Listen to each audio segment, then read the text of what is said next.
Lord. Let's proceed to the prayer. In the name of the Father, the Son, and the Holy Spirit. Amen. Almighty God, we stand in your holy presence. As our supreme judge, we humbly beseech you to bless and inspire us, so that what we think, say, and do will be in accordance with your will. Enlighten our minds, strengthen our spirit, and fill our hearts with eternal love, wisdom, and understanding, so that we can be effective channels of truth, justice, and peace. In our proceedings today, guide us in the path of righteousness for the fulfillment of your greater glory. Amen. In the name of the Father, the Son, and the Holy Spirit. Amen. For this now session, please be seated. Call the case. Criminal case number 2025-3197. People of the Philippines versus Rodel Arangues for the crime of robbery with homicide. Appearances, please. Good morning, Your Honor. Assistant City Prosecutor Sambilad, appearing for the people of the Philippines. Good morning, Your Honor. Attorney Clamor for the defense. Present is the accused, Mr. Rodo John Arangues. Who is your witness? Our witness is Forensic Investigator Agimba, Your Honor. Are you ready to present your witness? Yes, Your Honor. Prosecution, you may call your first witness. The prosecution calls Forensic Investigator Agimba to the stand.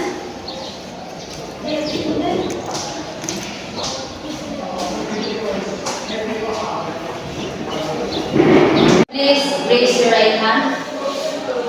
Do you swear to tell the truth, the whole truth, and nothing but the truth? I do. Is your honor, Mr.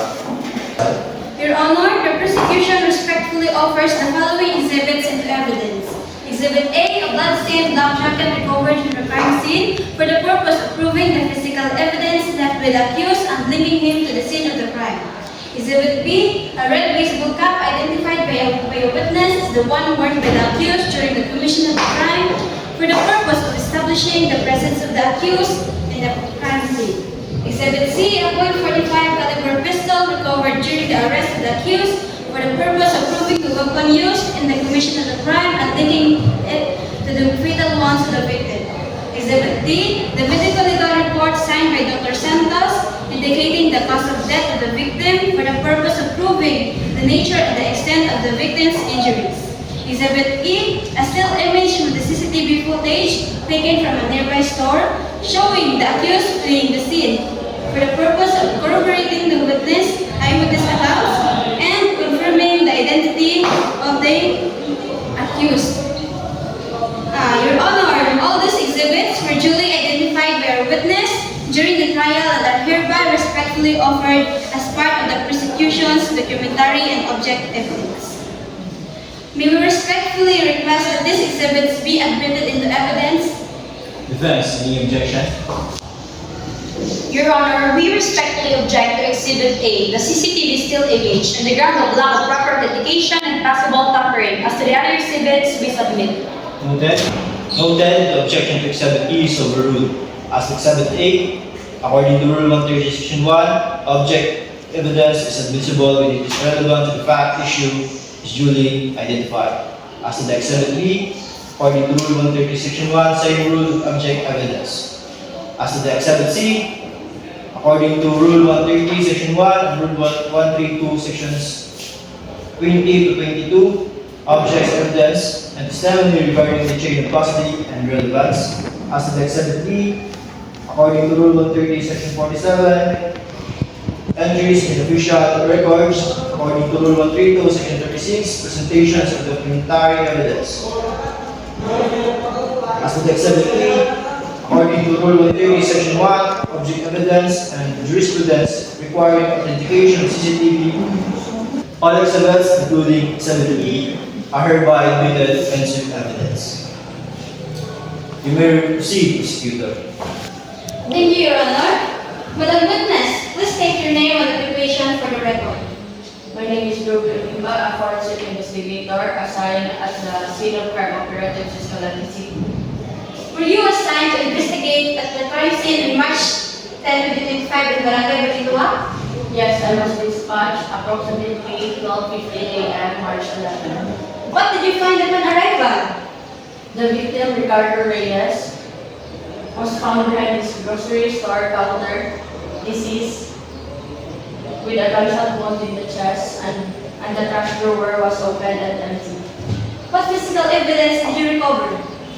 A blood-stained jacket, a red baseball cap, and a .45 bullet casing near the body. Your Honor, the request to mark the blood-stained black jacket as Exhibit A. Objection, Your Honor. Relevance of proper chain of custody is not yet established. Overruled, subject to further proof, mark the evidence as Exhibit A. We also request to mark the red baseball cap found near the counter as Exhibit B and .45 caliber pistol as Exhibit C. Same objection, Your Honor. Overruled, mark Exhibit B and Exhibit C accordingly. Investigator, were these items identified and tested? Yes. The blood on the jacket matched the DNA of the victim, who is Ricardo Reyes, and the red cap contained hair strand matched the DNA profile of the accused, which is Rodel Jan Aranes, based on vocal swab comparison. We also request to mark the medical legal report prepared by the PNP Crime Laboratory as Exhibit D. So ordered, mark it. No further questions at this time, Your Honor. Cross-examination. Thank you, Your Honor.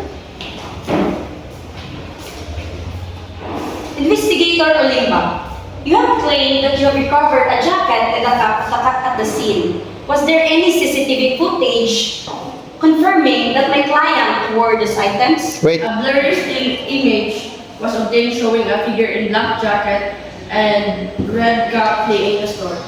Blurry says, so no clear identification. Correct. The image alone cannot confirm identity. Yet, you still link those items based on hair and blood. Yes, for forensic examination. Your Honor, we move to suppress the Exhibit A and B, arguing that the chain of custody is broken. No body cam, no sign inventory, and no witnesses who can confirm that those items were retrieved at the crime scene. Objection, Your Honor. The witness is certified forensic investigator. Thus, your chain of custody report is part of the standard procedure. Objection noted, motion to suppress is denied at this point, pending defense's rebuttal evidence. Investigator Oliva, was my client's presence at the scene was directly observed? Not personally by me, but a bystander reported that he sees someone fleeing wearing those items. A vague description. Easily fitting hundreds at the area. Do you rely on a copy of the Blair photo? Objection, argumentative. Sustained, the press, counsel. Apologies, Your Honor. Investigator, is it possible that those items were planted or left behind by someone else? Anything is possible, but we follow protocol to ensure integrity of evidence. No further questions, Your Honor. Witness is excused. Witness announced that the prosecution is still have another witness. No, Your Honor. Defense, you may now proceed with your witness. Thank you, Your Honor. The defense calls the accused, Mr. Rodoljan Aranjuez, to the stand.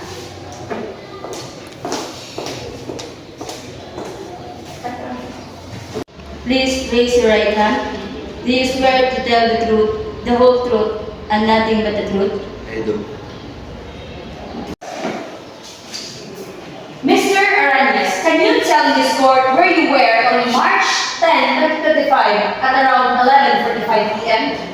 Ginoo Aranes, mahimo mo bang isulti sa korte kung asa kang iadtong gabi sa March 10, 2025, mga alas 11:45 sa gabi? Ito ako sa barangay Mabini, sa balay sa akong gigagaw. Nag-celebrar ko sa iyang birthday. Ay makikaot, yung nagpipigas ng mga birthday. He said he was in Barangay Mabini at his cousin's house.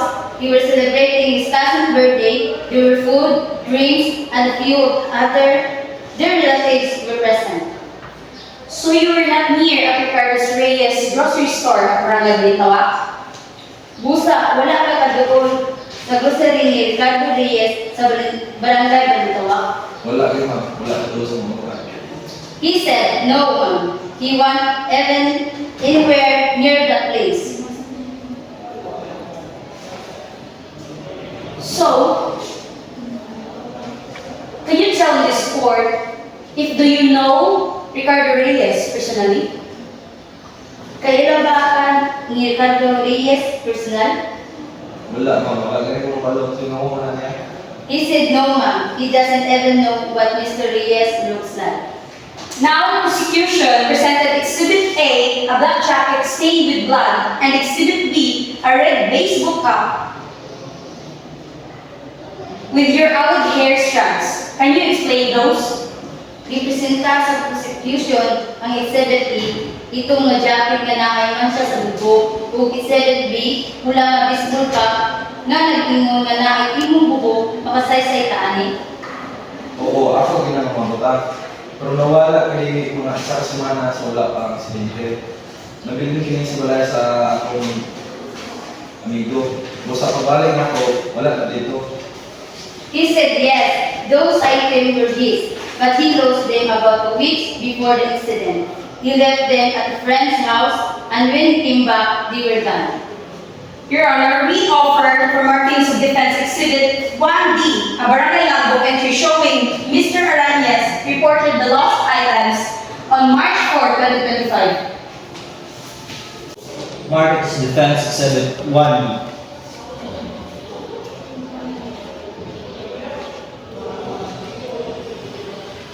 Arañez, do you have any reason to harm Mr. Ricardo Reyes or rob his grocery stores? Aduna ba kay resod nga masakitan sa Ginoong Reyes o kawatan ang iyang tindahan? Wala gid ma'am. Ano may trabaho ko? Bago ko. He said, none at all. He has a job now, and he has changed. No further questions, Your Honor. Prosecution, you now proceed to cross-examination. Thank you, Your Honor. Mr. Arañez, you say you were at your cousin's birthday. Can you name anyone who was there? Ginoong Arañez, niingon ka nga maaka sa birthday sa imong agaw. Kinsa man ang imong mahinganan nga naa dito. Oo, ako ligagaw si Mark Anthony, yung asawa o pipila sa mga kaibigan. He said yes. His cousin Mark Anthony, Mark's wife, and a few of their relatives were there. Did you bring any of them here to testify? Gidala ba ninyo sila din aron mo saksi? Wala ma'am, kaya nakados na mga. He said no ma'am, they are afraid to get involved. So, we only have your word. No one to back you up. Objection, argumentative. Stay. Stick to the gun, prosecution. Apologies, Mr. Arañez. The forensic investigator testified your hair was found in Exhibit B, the red cup. Are you saying someone stole it, used it, and committed the murder? Ginoong Arañez, ang forensic investigator din nga ang imong buko nakita sa Exhibit B. Ang bulang nga ka, nagpasabot ka ba nga gitawat ni kini o gigamit sa krimen? Oo, magigilala na nila po. He said yes, that must have been what happened. And Exhibit A, the blood-stained black jacket also yours. Also missing? Ug ang Exhibit A, ang jacket nga naidugo imukod nawala pod. Oo, pareho sila nawala. He said yes, both items were missing. You were previously involved in theft cases, weren't you? Na-involve ka na sa mga kaso sa pagpangawat sa una, di ba? Oo, pero nung bago ako, naglikay na pag-ubos. He said yes, but he has changed and stayed out of trouble. You expect this court to believe that a man with a history of theft conveniently lost his clothing, which then showed up on the scene of a robbery and homicide? Nagaingon ka ba na ang korte mo tuong nga usa ka tawo nga naay kasaysayan sa pagpangawat, kalit lang na wagkam ug salina nga makita sa krimen? Kabalo, wala sa tutukan. Pero tinawag din na. He said, he knows it's hard to believe, but it's the truth. No further questions, Your Honor. Witness may now speak. Both sides may now deliver their closing arguments, prosecution, and may begin. Thank you, Your Honor. Ladies and gentlemen of this court, on March 10, 2025, Ricardo Reyes was murdered in cold blood. He was found behind his counter, a shot in the chest, his cash drawer emptied, and a witness saw a man flee wearing a black jacket and a red cap. And 5 days later, Rodoljan Arañez, an individual with a history of theft, was found in possessing of nothing but his jacket and red cap, found at the crime scene stained with blood and containing his own hair strands. He tells you a story about celebrating a birthday, also about lost clothing, about fear. But where is his cousin? Where are the witnesses to the birthday party? We don't even get a photo, a statement, a simple voice to say, yes, he was with us. We presented hard evidence. Forensic links to the scene, the matching description, the suspicious absence of a verified alibi. Defense relies on doubt, but doubt must be reasonable. And the only reasonable conclusion in this is that Rodoljan Arañez committed robbery and killed Ricardo Reyes to get away with it. Thank you. Your Honor, the prosecution paints my client as thief and killer based on circumstantial evidence and assumption. The items they say reveal a jacket and a cap that Rodoljan reported missing days before the crime. DNA on a cap is not a smoking gun. It simply means humans wore it, not that he was at the scene. They wanted to disregard the alibi because his family is too afraid to testify. But fear does not make a man guilty, and yes, he had a record. But the law does not judge a man for who he was, but for what he is proven to have done. The prosecution has not shown who pulled the trigger. They have not proven a motive. They have not proved guilt beyond reasonable doubt. And in this courtroom, doubt means freedom. My client, Mr. Rodoljan Arañez, must be acquitted. Thank you, Your Honor. This court has carefully considered all evidence, witness testimony, and the legal arguments presented with one purpose. The prosecution presented physical evidence directly linking to the accused in the scene. A blood-stained black jacket and a red cap containing his hair strands. Both recovered near the body of the victim, Ricardo Reyes. These items match the descriptions provided by an eyewitness who saw a man flee at the scene at the time of the incident. The accused, Rodoljan Arañez, claims an alibi celebrating his cousin's birthday the same evening. Yet no corroborating witness was brought forward to support this evidence.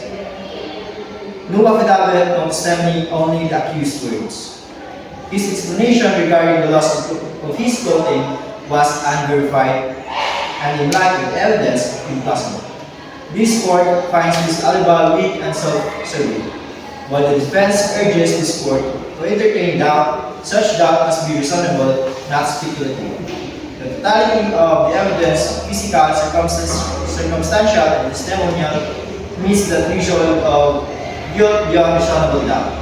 Therefore, the court finds the accused, Rodoljan Arañez, guilty of the crime of robbery with homicide under Article 294 of the Revised Penal Code. He is hereby sentenced to reclusion perpetua or life imprisonment without eligibility or parole, and ordered to pay the heirs of Ricardo Reyes 200,000 pesos civil indemnity and damages. This is the judgment of the court. The court is adjourned. So ordered.